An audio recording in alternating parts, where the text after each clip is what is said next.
Olá, tudo bem com vocês? Hoje temos uma visita super especial aqui no A Dança Convida Entrevista. Estamos aqui com ela, que é médica formada pela Escola Paulista de Medicina, foi coordenadora do ambulatório de lesões da dança no CET, que é o Centro de Traumatologia do Esporte da cidade de São Paulo, que também é da Escola Paulista de Medicina. Apresento a vocês a doutora Juliana Doering, médica ortopedista. Tudo Olá, bem, doutora? Tudo bem, tudo bom? Agradecemos a sua presença, estamos muito felizes.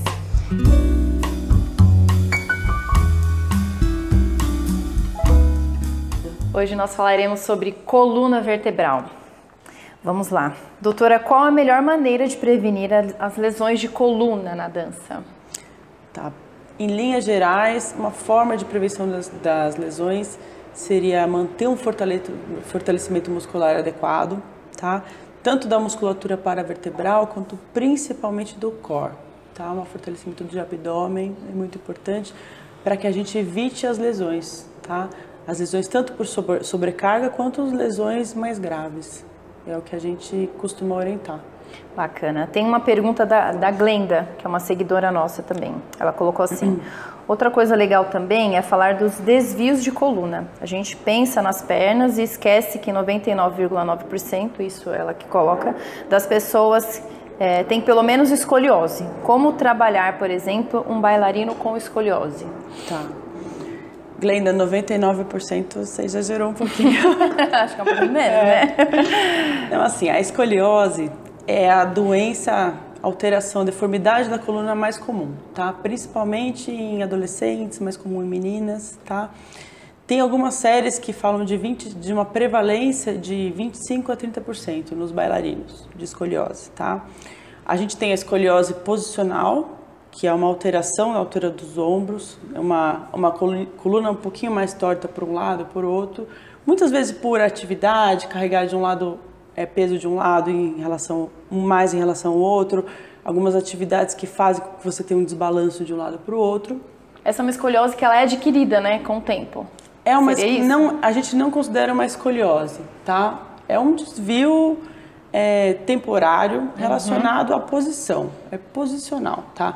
A escoliose verdadeira, na verdade, é uma doença que faz com que haja rotação das vértebras, tá? Que é outra coisa, que é esse que eu falei que tem uma incidência grande, não é 100%, mas é uma incidência grande, tá? A escoliose, ela, na maioria dos adultos e nas crianças, ela é assintomática, tá? Ela não causa dor.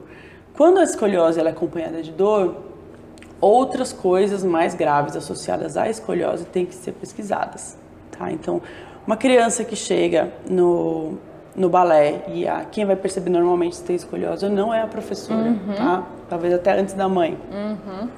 Essa criança tem que ser encaminhada ao médico, ao ortopedista, tá? Por quê? Porque existem tipos de escoliose que dependem da faixa etária da criança, e as escolioses, principalmente nas pessoas mais novas, nas pessoas que ainda têm uma imaturidade esquelética, elas possivelmente têm uma progressão ao longo dos anos, tá? Que pode ser maior ou menor, tá? E a escoliose, a depender do grau de deformidade, então são medidos os ângulos entre as vértebras para determinar o grau de escoliose, elas podem ter tratamento desde observação e fortalecimento e acompanhamento, até uso de coletes ou até mesmo cirurgia, tá? Então, assim, a criança, a adolescente que foi identificada a escoliose tem que ser encaminhada ao ortopedista, tá? No caso do adulto, normalmente a dor, se houver dor lombar, alguma coisa assim, dor torácica, normalmente ela não está associada à escoliose, está associada a outros problemas de coluna, tá? Então, assim, não há nenhuma contraindicação da criança com escoliose fazer o balé, fazer qualquer tipo de dança, tá? E nenhum cuidado especial tem que ser tomado com esse paciente, com esse aluno, tá? Ah, legal. Então eu, como professora, não tem problema corrigir a postura durante a aula, pedir para que ela arrume e tal, isso não vai ser prejudicial para a patologia? Não, de forma alguma. Tá? Se legal. ela não tiver dor, se ela começar a apresentar dor, ela tem que ser encaminhada para o ortopedista para avaliação. Para saber se realmente é só uma escoliose ou se tem alguma coisa mais também, né? Para saber, no caso de dor. se essa escoliose ela está progredindo, se ela está associada a alguma condição mais grave, entendeu? E aí, a partir disso, com avaliação específica, ortopédica, aí o professor pode ficar ainda mais à vontade para conseguir prescrever os exercícios e fazer o acompanhamento desse aluno. Legal. E lombalgia, doutora? O que é lombalgia e qual a melhor forma de evitá-la na dança? A lombalgia é dor nas costas, é o termo leigo para dor nas costas. Existem algumas causas de lombalgia, tá? Mais importante agora, a gente está falando de dança, né? Nas crianças e nos adolescentes não é normal ter lombalgia, não é normal ter dor nas costas, tá? Eles têm que ser sempre encaminhados para uma avaliação ortopédica. Existe uma doença que é comum em crianças atletas, tá? Que chama espondilólise, que é uma fratura por estresse da coluna, tá? Principalmente os que fazem exercícios, movimentos repetitivos com extensão da coluna, tá? Então, essas crianças, elas vão apresentar uma dor na região posterior da coluna, principalmente quando estendem. Então, é comum a gente ver bailarina, quando faz arabesque, tem dor na coluna. Então, isso não é normal, tá? Então, isso tem que ser investigado, porque esses exames vão ser solicitados e um fortalecimento, um tratamento tem que ser iniciado, porque existem casos que progridem para situações mais graves. Então, os cambrês da vida, né? Os cambrês do avesso, né?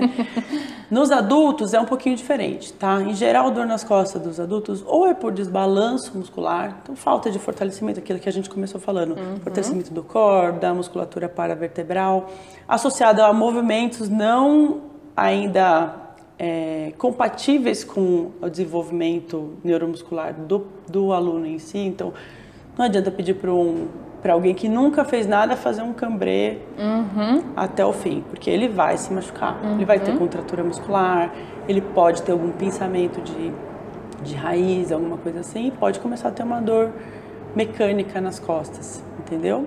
E a gente tem por fim também as hérnias lombares, as hérnias discais, que é um outro capítulo, é uma doença que está associada a algumas causas, eu não vou entrar em detalhes agora, mas que normalmente além da dor lombar, a gente observa irradiações para as pernas, é um quadro um pouquinho diferente. Todos esses quadros de coluna têm que ser encaminhados para uma avaliação ortopédica, tá? Para excluir coisas mais graves. E, doutora, a dança ela pode ser uma aliada na prevenção de doenças da coluna? E como? Porque assim, a gente sabe que o exercício físico ele é indicado na prevenção de doenças, né? Sim. E a dança ela pode ser uma aliada a isso? Eu consigo prevenir doenças da coluna, por exemplo, realizando atividade de dança?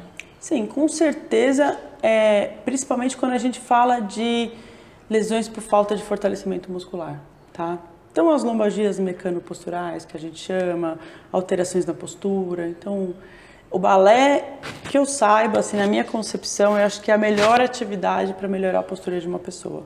Porque hoje em dia a gente tem o balé fitness, né? Também, super difundido nas academias. Exatamente. Né? Existem pessoas que não gostam, por exemplo, de academia, de fazer musculação e procura algo relacionado à dança alternativo para que tenha um fortalecimento. Sim. Né? Eu acho que nesses casos é bárbaro. É muito, muito, muito interessante, tá?